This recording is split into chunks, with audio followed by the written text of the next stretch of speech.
आज की कहानी गुरु गोरखनाथ जी के संजीवनी विद्या के चमत्कार पर आधारित है। आज हम आपको बताएंगे कि कैसे गुरु गोरखनाथ जी ने एक मिट्टी के पुतले को अपनी संजीवनी विद्या से जीवित कर दिया। हर हर महादेव दोस्तों, आप सभी का स्वागत है हमारे इस YouTube चैनल पर। हमारी यह सारी गुरु गोरखनाथ जी की कथा की सीरीज एक दूसरे से जुड़ी हुई है। आप हमारी पुरानी वीडियोस में जाकर इनसे पहले की कहानी देख सकते हैं।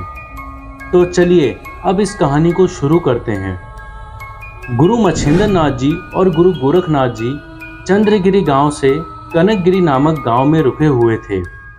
वहां पर मच्छिंद्र नाथ जी ने गुरु गोरखनाथ जी को चारों वेद शास्त्रों, मीमांसा दर्शन, न्याय, धर्मशास्त्र, पुराणों आदि सभी का ज्ञान करवाया और सभी अस्त्रों का उपयोग करने के साथ साथ मृत संजीवनी एवं शाबरी मंत्रों की विद्या का उपयोग करना भी सिखाया।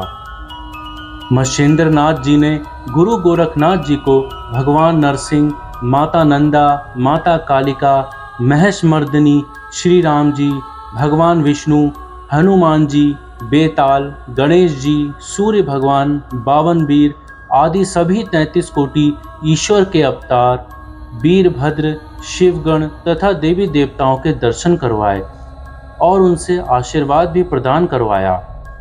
इस प्रकार गुरु गोरखनाथ जी सभी विद्याओं में पारंगत हो गए। एक दिन मच्छिंद्र नाथ जी भिक्षा मांगने के लिए गांव में गए हुए थे और गुरु गोरखनाथ जी संजीवनी विद्या का पाठ कर रहे थे। तो उसी समय गांव के कुछ बालक खेलते हुए गुरु गोरखनाथ जी के पास आ पहुंचे। उन बालकों के पास गीली मिट्टी थी और वह उस मिट्टी से खिलौना बनाना चाहते थे। सभी बालकों ने गुरु गोरखनाथ जी से कहा कि हे बाबा, आप हमारे लिए इस मिट्टी से एक गाड़ी बना दीजिए। यह सुनकर गोरखनाथ जी ने बोला कि मुझे गाड़ी बनाना नहीं आता है। फिर उन बालकों ने जैसे तैसे एक गाड़ी तैयार कर ली, परंतु अब उस गाड़ी के लिए एक गाड़ीवान की जरूरत थी जो वह बालक नहीं बना सके। तब उन्होंने दोबारा गुरु गोरखनाथ जी से बोला कि हे बाबा, गाड़ी तो हमने बना ली परंतु गाड़ीवान नहीं बना सके, कृपा करके हमारे लिए एक गाड़ीवान बना दीजिए। यह सुनकर गोरखनाथ जी को उन बच्चों पर दया आ गई।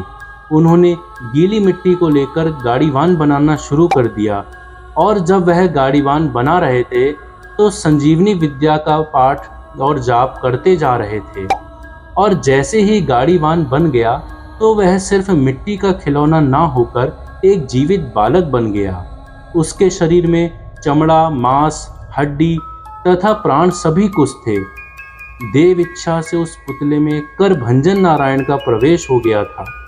सभी बालकों ने जब उस जीवित बालक को देखा तो वह डर गए और सहम गए और भूत भूत कहकर भागने लगे। गोरखनाथ जी ने भी उस चमत्कार को देखकर कुछ समझ नहीं पाए। उन्होंने उस जीवित बालक को अपने पास में बैठा लिया। सारे बच्चे जब गांव में पहुंचे तब उन्होंने यह बात गांव वालों को बताई और यह बात पूरे गांव में फैल गई कि एक योगी ने एक मिट्टी के द्वारा एक जीवित बालक को उत्पन्न कर दिया है। कुछ देर में गुरु मच्छिंद्र नाथ जी के कानों में भी यह बात पहुंच गई। तब मच्छिंद्र नाथ जी ने अपनी योग और ध्यान दृष्टि से तुरंत जान लिया कि करभंजन नारायण का अवतार हो गया है। वह लौटकर गोरखनाथ जी के पास पहुंचे और गोरखनाथ जी से उन्होंने संपूर्ण घटना की जानकारी ली। यह सुनकर मच्छिंद्र नाथ जी बोले कि हे पुत्र, तुम पुतला बनाते समय संजीवनी मंत्रों का पाठ कर रहे थे, इसीलिए तुम्हारे द्वारा यह करभंजन नारायण का अवतार हुआ है। फिर मच्छिंद्र नाथ जी उस बालक के माथे पर हाथ रखकर आशीर्वाद दिया और उसका नाम गहनी नाथ रखा और उसे गाय का दूध भी पिलाया। सारे गांव में चर्चा फैल चुकी थी कि एक सिद्ध योगी ने मिट्टी के द्वारा एक जीवित बालक को उत्पन्न कर दिया है और यह देखने के लिए सभी लोग गांव वाले उस स्थान पर पहुंच गए। उस दिव्य तेजस्वी बालक को देखकर सभी को अत्यंत प्रसन्नता हुई। सभी लोगों ने गुरु मच्छिंद्र नाथ जी से निवेदन किया कि वे गहनी नाथ को गांव में ही छोड़ जाएं। गुरु और शिष्य ने गांव वालों की इस प्रार्थना को स्वीकार कर लिया। उस गांव में मधुनाभा नामक एक ब्राह्मण रहता था। उसकी पत्नी का नाम गंगा था।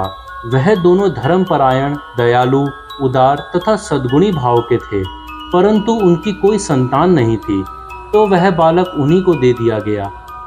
उसके बाद मच्छिंद्र नाथ जी और गुरु गोरखनाथ जी उन ब्राह्मण के घर गए और उनको बोला कि यह कोई साधारण बालक नहीं है, यह कर भंजन नारायण का अवतार है और देववंश से उत्पन्न हुआ है। कहनीनाथ के रूप में साक्षात भगवान शंकर तुम्हारे घर में पधारे हैं। यह बालक आगे चलकर प्रख्यात सिद्ध योगी होगा। तुम इसका सावधानी से और प्रेम सहित पालन पोषण करना। इतना कहकर मच्छिंद्र नाथ जी ने मोहनास्त्र से अभिमंत्रित भस्म गंगाबाई के ऊपर डाली, जिससे गंगाबाई में बालक को दूध पिलाने की क्षमता आ गई। गंगाबाई ने बालक को अपनी छाती से लगाते हुए कहा कि हे योगीराज, आप चिंता मत करिए, मैं इस बालक को अपने बच्चे से भी अधिक समझकर इसका पालन पोषण करूंगी। फिर मच्छिंद्र नाथ जी गंगाबाई से बोले कि हम 12 वर्ष बाद फिर यहाँ आएंगे और उस समय गोरखनाथ जी इस बालक को विद्या सिखाएंगे और दीक्षा भी देंगे। इतना कहकर दोनों फिर वहाँ से तीर्थाटन को चले गए। दोस्तों, आगे की वीडियो में हम बताएंगे कि कैसे गुरु गोरखनाथ जी उत्तराखंड आए। हमारे वीडियो से ऐसे ही बने रहें। वीडियो अच्छी लगी हो तो लाइक अवश्य करिएगा, कमेंट में गुरु का जयकारा अवश्य लगाइएगा। जय गुरु गोरखनाथ जी की।